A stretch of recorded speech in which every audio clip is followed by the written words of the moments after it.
बातें बताना चाहता हूं।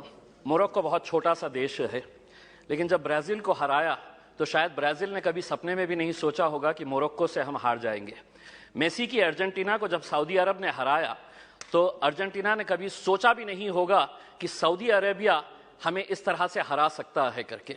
लेकिन ये दोनों टीम्स, चाहे वो मोरक्को हो या सऊदी अरेबिया, जब मैदान में उतरे होंगे, उन्होंने पिछले 5 सालों से लगातार मेहनत कर रहे हैं ये सोचकर कि हम उतरेंगे तो हम जीतेंगे करके। हमें 135 करोड़ की आबादी वाले देश के अंदर हम लोग क्या कर रहे थे उस वक्त? हम टेलीविजन के सामने बैठे हुए थे और हम ताली बजा रहे थे। खिलाड़ी कोई और था मैदान के अंदर, लेकिन हम खुश हो रहे थे कि देखिए कितना अच्छा गेम हो रहा है करके। उसमें हमें अफसोस इस बात का होना चाहिए कि 135 करोड़ की आबादी वाले देश के अंदर हमने 11 फुटबॉल खिलाड़ियों को तैयार नहीं किया। उस दिन सारे देश ने इस बात का चिंतन किया और हमने भी सोचा, यकीनन आपने भी सोचा होगा कि कहीं ना कहीं कुछ हमारी खेल नीतियों के अंदर कुछ बदलाव लाने की जरूरत है, वरना 135 करोड़ देश की आबादी अगर हम एक टीम तैयार नहीं कर रहे हैं तो कुछ ना कुछ कहीं ना कहीं गलत हो रहा है। इस बात का एहसास हुआ है और शायद वही एहसास को लेकर आज हम सभी लोग यहां पर इकट्ठा हुए हैं।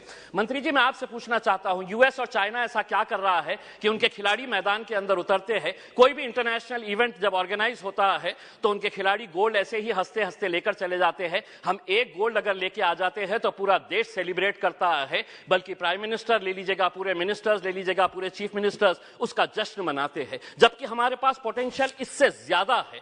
कहीं ना कहीं हम कुछ ऐसा नहीं कर पा रहे हैं वो कर रहे हैं करके। वो क्या कर रहे हैं?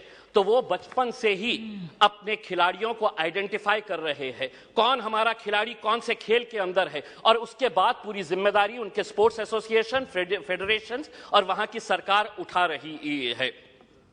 हमें मंत्री जी हमारे शॉर्ट टर्म गोल्स और हमारे लॉन्ग टर्म टारगेट्स क्या होने चाहिए, इसको आइडेंटिफाई करने की जरूरत है। मंत्री जी, मैं आपसे अनुरोध करना चाहूंगा, एक सर्वे करवाइएगा पूरे देश के अंदर कि कितने ऐसे स्कूल्स हैं कि जहां पर स्पोर्ट्स टीचर्स मौजूद है।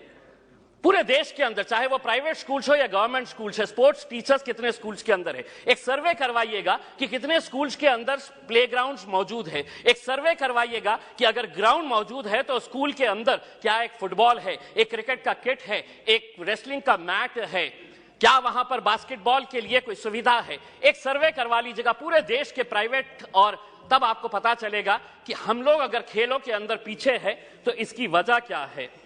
अध्यक्ष महोदय, मैं आपसे के जरिए मंत्री जी से यह अनुरोध करना चाहूंगा, 75 साल देश के आजादी के हो गए हैं, हम वैसे भी करोड़ों रुपया ऐसे वैसे कामों के ऊपर खर्च कर रहे हैं। मंत्री जी ये जिम्मा उठाइएगा कि 75 साल देश की आजादी के मौके के ऊपर हम हर स्कूल को एक स्पोर्ट्स किट प्रोवाइड करेंगे, जिसके अंदर एक फुटबॉल रहेगा, एक रेसलिंग का मैट रहेगा, एक बैडमिंटन के लिए, वॉलीबॉल के लिए जो नेट लगता है वो रहेगा। अध्यक्ष महोदय, एक मिनट, मैं सिर्फ सुझाव दे रहा हूं, और उसके ऊपर लिखिएगा कि अगर खेलेगा इंडिया तो जीतेगा इंडिया। उसके ऊपर आपकी तस्वीर लगाइए, आदरणीय पंतप्रधान जी की तस्वीर लगाइए, और एक 75 साल का तोहफा बोल के देश के तमाम स्कूल्स को आप ये दीजिएगा। हर राज्य के अंदर 4 कम से कम स्पोर्ट्स यूनिवर्सिटीज होनी चाहिए। मेरे शहर के अंदर थी, पूना वालों ने उठाकर उसे पूना लेकर चले गए। हम जमीन ढूंढते रह गए और उन्होंने कहा कि नहीं, हम पूना लेकर चले जाएंगे। 4 स्पोर्ट्स यूनिवर्सिटी, जिसका फोकस एरिया यही होना चाहिए, sports education, sports management, sports science, sports research और स्पोर्ट्स न्यूट्रिशन। मैं मंत्री जी आपको बताना चाहता हूं, औरंगाबाद के अंदर एक स्पोर्ट्स अथॉरिटी ऑफ इंडिया का साई का एक्सीलेंसी सेंटर है।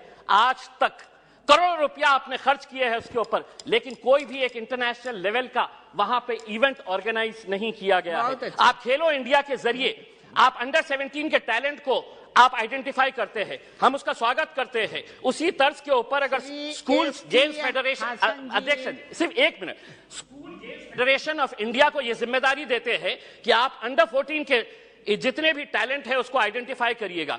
दूसरा, सबसे जाते जाते सिर्फ ये कहना चाहूंगा, भारतीय जनता पार्टी के एक एमपी है बृजभूषण सिंह जी, वो खुद एक पहलवान है। अगर वो रेसलिंग फेडरेशन ऑफ इंडिया के प्रेसिडेंट है तो हम उसका स्वागत करते हैं, लेकिन जिसने कभी जिंदगी में कोई एक गोल नहीं किया वो फुटबॉल एसोसिएशन का प्रेसिडेंट, जिसने कभी क्रिकेट बैट नहीं पकड़ा वो क्रिकेट एसोसिएशन का प्रेसिडेंट हो गया है। इसीलिए हम आपसे अनुरोध करेंगे, एक नियम बनाइए, राजनेताओं को खेलों से दूर रखिएगा, तब जाकर हमारे खिलाड़ी दुनिया के ऊपर राज करेंगे। बहुत बहुत धन्यवाद। श्री एस.सी. हासन जी। बहुत बहुत